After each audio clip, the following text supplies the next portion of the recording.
Hello, everyone. I'm Vivek Murthy, and I have the privilege of serving as Surgeon General of the United States. It's an honor to be with you today. Thank you for having me. Today, I'd like to speak with you about two topics related to the national COVID-19 response. The first is funding support from the Biden administration for the COVID-19 response among American Indian and Alaska Native people. As you know well, the data shows us that American Indian and Alaska Native people are at higher risk for COVID-19 disease and complications. We also know historically that they have faced more limited access to healthcare and great disparities in health. According to a recent CDC report, Native people were 3.5 times more likely to get COVID-19 than the non-Hispanic white population. They are also more than 4 times as likely to be hospitalized as a result of COVID. Despite these challenges, individuals working across the Indian Health Service, tribal and urban Indian health programs, have heroically administered more than 1 million doses of COVID-19 vaccines. That's a remarkable achievement and a testament to your dedication.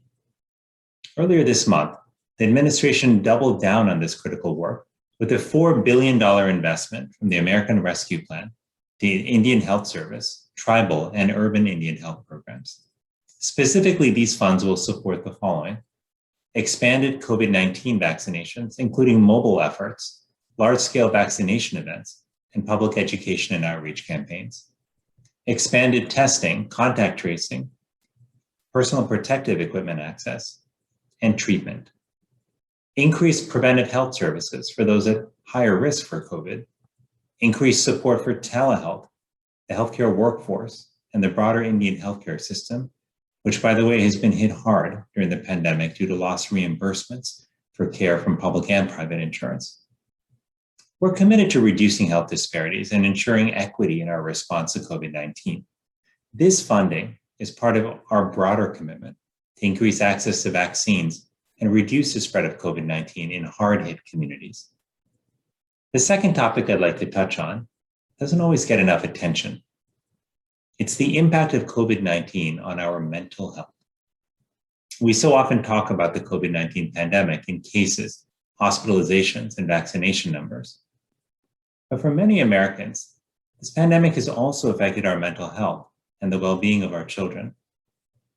This month, for example, we learned that an estimated 40,000 children in America lost a parent to COVID-19, according to a new model from researchers. We also learned that scientists have found that 1 in 8 people with COVID-19 were diagnosed with a new psychiatric or neurological condition in the following 6 months. Anxiety and depression were among the most common conditions. Millions of people are experiencing symptoms of anxiety and depression right now. Research from the CDC shows us that younger adults, racial and ethnic minorities, essential workers, and unpaid adult caregivers have experienced disproportionately worse mental health outcomes during this pandemic. These numbers may feel staggering, but they're not altogether surprising. And I'd bet that many of you know intuitively of these struggles because either you or loved ones have been wrestling with mental health challenges over the last year. Mental health is also a personal issue for me and my family. We lost an uncle living with an untreated mental illness to suicide. And I've spoken publicly about my own struggles with loneliness and isolation as a child. Mental health has also been an important issue for the Office of the Surgeon General, dating back to 1999, when my predecessor, Dr. David Satcher, released a landmark Surgeon General's report on mental health. As a nation, we've come a long way since then in raising awareness about mental health, helping reduce stigma and shame, and expanding access to mental health treatment.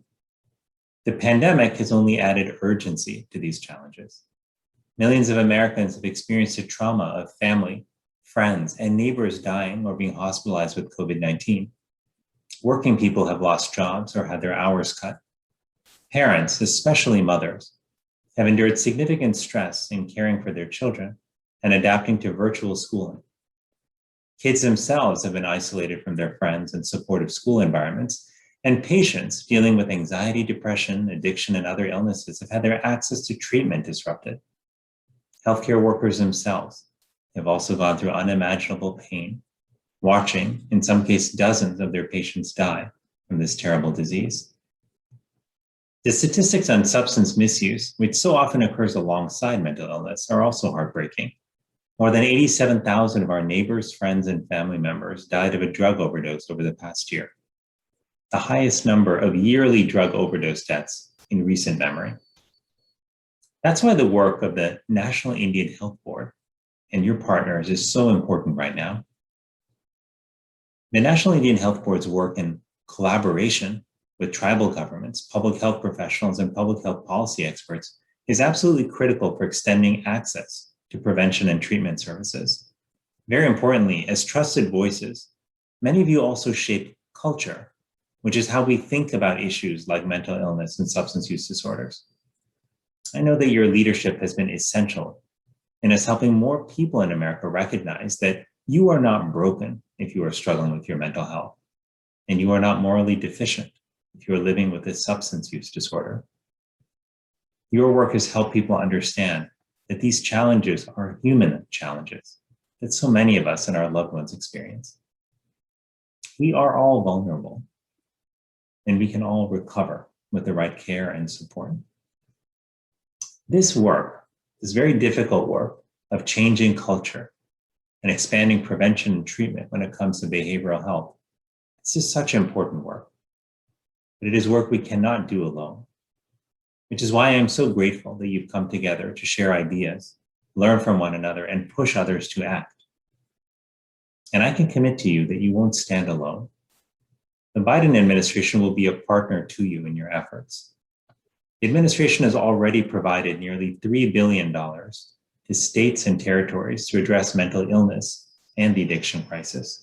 And the American Rescue Plan included approximately $3.56 billion for prevention and treatment of mental health and substance use disorders. There's much more to be done, of course. We must increase funding for mental health telehealth programs. We must invest more in our children, from school mental health services to social emotional learning programs. We must prioritize equity. We know that American Indian and Alaska Native communities face higher rates of mental health stigma and less access to treatment. That's why the administration's COVID-19 Health Equity Task Force includes mental health experts working to address these health disparities faced by COVID-19 survivors. As you know, mental health is also linked to social determinants of health, such as housing and poverty.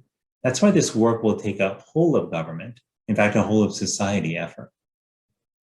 I know the road ahead is steep.